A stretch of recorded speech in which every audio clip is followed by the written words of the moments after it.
So on Gixxer Brah. Before I get into this video, I just want to say that I have nothing against Gixxer Brah. I wish nothing but the best for him. And I'm also hashtag free Gixxer Brah all day long. That being said, I've seen all your comments. I know you guys want me to talk about this. And the idea of this video is not to bash Gixxer Brah, but really to bring awareness to motorcycle content creation. Let's be honest. Gixxer Brah wasn't the first to do what he did. I heard from a source that the reason he does that type of content is because YouTube doesn't like stunting content. I don't know how true that is, but with the way YouTube is going these days, it seems like they're cracking down on any type of content that does promote that type of behavior. That said, let's talk about some of the creators who made a ton of money promoting that kind of content. There's a guy that goes by the name of Axe Wrist. I used to watch a lot of his content when I was younger. I thought it was cool, but then I realized that a lot of those videos were sped up, and I also stopped being a fan of that guy for other reasons. There's a guy that goes by 650 Habib, famous for the Smackdowns. He worked with a lot of brands and made a ton of money promoting those Smackdowns, which also paved the road for creators like Outspoken Leopard. And there's even a guy that goes by the name of Fast Train D, very similar Smackdown type of content, and even he's having issues with monetization. I've been a content creator full-time for about a year now, and I feel like the ads monetization is always unstable, which is part of the reason we've switched focus from trying to get views to trying to work with more brands. We're always going to be chasing views on YouTube, but in my opinion, there's got to be another way. I'm not saying I'm not guilty of chasing views on YouTube on content that's considered dangerous, and let's be honest, high-speed motorcycle content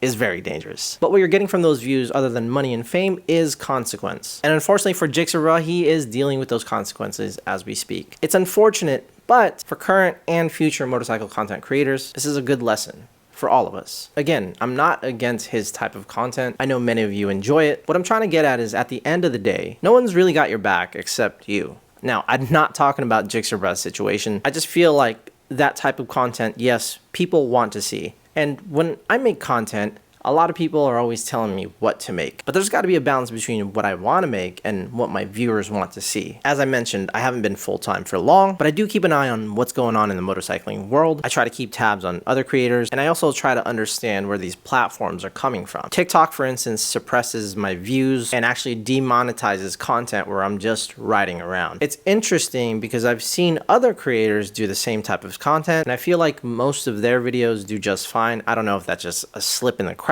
but because of those community guideline rules and the monetization rules and ad-friendly guidelines, the content that I create is a reflection of all of that. Now, where does that leave us in terms of the community? And I'm talking about the moto vlogging community. If you've been watching Adobo Moto Season 1, you'll notice that I do a lot of other things besides just writing and talking. And that's because I do kind of want to step away from being known as the moto vlogger. The truth is, moto vlogging is just one of those things that I think are dead. I personally stopped watching everybody that kind of does the writing and talking thing, and me, like 30 minutes of writing and talking, I would just fall asleep.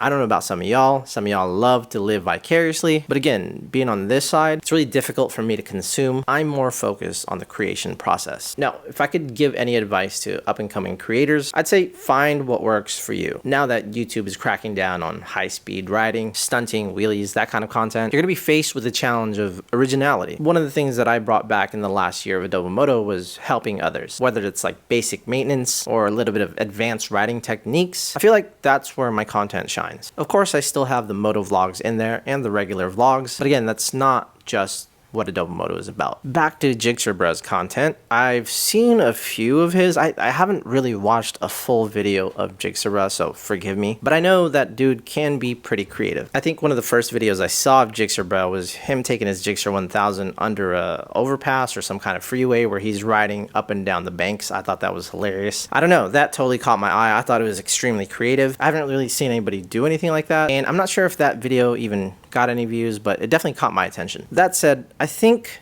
when he created that Colorado video or other videos similar to it, there has to be a thought of, I'm doing this for the views or for the people that watch my content. And again, we do make content for you all. But every time I make content, there's a little bit of me that's like, well, this video still has to be about me and what I like. Otherwise, I'm just not happy. I know a lot of y'all missed the Suron content that I did in the past, but the truth is, as soon as bike life came up again, I love motorcycles that much that, you know, the Suron content just kind of took the back burner, which is, it's indicative of me, my personality, and what I like to do is what you're gonna see. Now, making content that you want, content that makes you happy, content that I feel proud of, sometimes it just doesn't get views. Or in my case, it takes about 5 years.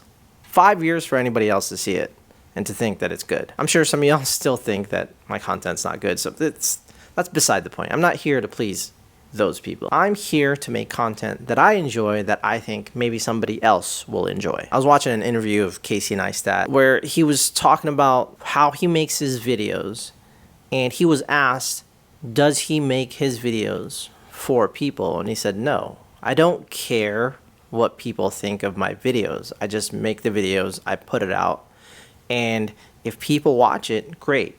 And if people don't, that's fine. I made those videos for me. And I thought that was interesting. Like, one of the OG godfathers of vlogging said, I don't make videos for my audience. The views is a byproduct. I just make videos that make me happy. I make videos that tell a story. I hope people see it and enjoy it, but if nobody sees it, I don't care. The reporter goes on to ask, well, that's easy. You're Casey Neistat.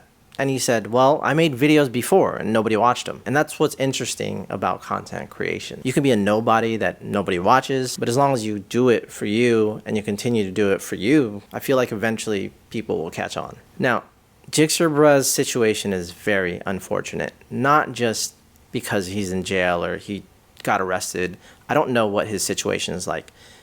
Personally, a lot of us don't even know what he got arrested for. Sure, there's warrants out there. Maybe there's something public out there. You guys can let me know in the comment section, but I don't personally know. I didn't dig into it that much. What makes me really, really sad about his situation is that he built a platform that I feel like could have been monetized in the 6 figures easily, not just views. When you build an audience and you get recognized, and you build a brand that's so strong. But then you make one mistake and a bunch of mistakes, and then you'll get hit with like a monetization strike. You would think that you would learn from that. Again, nothing against the Brah. I'm merely stating that there had to have been warning signs, because I have gotten warning signs. Other creators have gotten warning signs. It's a sign to be like, okay, we can't continue to do this.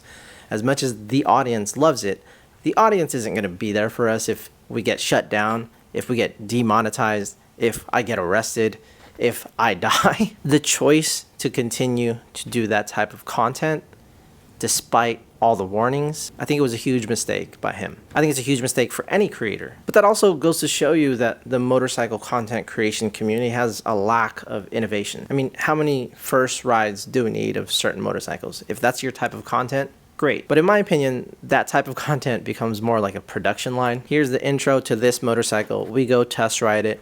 Here is our thoughts. I once had that opportunity to be able to do that with a network of dealers, but because of the lack of monetary exchange, I said no. And the other side to that is I wanted to be a little bit more creative, and I was told to be careful about how I talk about certain manufacturers, that I would be at risk at being blackballed. Yes, that was a rep from Aprilia that said that. So I kindly told them to fuck off in an email. It is what it is. When I talk to other would-be creators, I always tell them, hey, this is a good job. It's a very difficult job in the beginning, but once you make it, it's very rewarding. You get to work with many different companies and many different niches. I got this table behind me as a brand deal that has nothing to do with motorcycles. I've made videos for a bicycle liner company. I made videos on a meal prep kit. The doors of opportunity, because I don't necessarily stick to one thing, has been amazing. A lot of people ask me, you know, are motorcycles your life? And to put it simply, it's just a very small percentage of my life. It just happens to be something that's a passion of mine. I could go into marketing. It's another thing that I'm very passionate about. It's my career field. I have degrees in marketing. And I choose not to because in my mind, marketing isn't all that creative. The act of marketing, you know, ad spends and pushing out certain videos, using money, I think it's not creative at all. I think being more organically creative in marketing is more fun to me, and a lot of companies don't see that as valuable. And it's funny because micro influencers are now the ones getting most of the brand deals from bigger companies. That's because 1, they're more affordable, 2, they're a lot more creative, and 3, the genuine nature of micro influencers is, I think, more well received by a larger audience. I talk a lot about vanilla content, and That's one of the things that I'm dealing with right now is I don't want to be this vanilla creator, but at the same time, a lot of people get offended by, my brown humor. When I'm out there roasting people, like, people only see that little bit. They don't see the handshake after. They don't see the connections that I made. They don't see that I become friends with these people that I roast. And they don't see that my friends are also roasting as much as me. I have a corporate background. And even in my time in corporate, I tried not to talk fake. Minorities have a thing called the switch up. It's basically our voice when we're talking to a certain group of people. It changes because it's something that's very feared. I don't know why. But in any case, most of y'all that don't get my humor would never be invited to the cookout anyway. I'm going on a tangent here, but my point of this video is content creation is one of the funnest jobs that I've ever had. Being around motorcycles, getting to ride with people who are also passionate about motorcycles, meeting people who are fans of what I do. I made this funny hoodie that was like a bro plus dude that one of my friends had been drunk and he said, "Hey, brood." And then my other buddy was like, "Did you just say bro and dude?" And then we were like, we should make a hoodie. And I was like, okay, I'll make a hoodie. Seeing the support for something as silly as this, it's nuts. It's nuts to me. And I feel like the Brah, unfortunately, wasted that type of opportunity. And again, I'm not saying he's the first one to do it. All I'm saying is they are making an example out of him. It's sad to see. I don't think anybody's created a Patreon for free Gixxer Brah. Everybody just kind of talking and not really walking the talk, which is fine. You don't expect the viewers to be there for you, just like I said. But at the end of the day, I don't discourage anybody from creating content. I don't think what he did was nearly as bad as what other people do. Tell me a real crime that he actually committed. Speeding in traffic, I would say, only puts yourself in danger most of the time. I'm sure in certain situations, you could possibly take somebody else's life, but I don't know.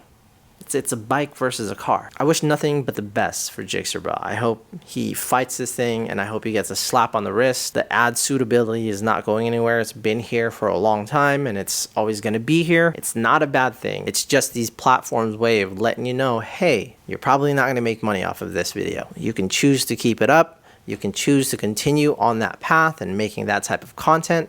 But the truth is, you're probably never going to make money off of this content. And at the end of the day, we all still have bills to pay. I personally want to work with more brands. And the big fish brands don't want to put ads on that type of content.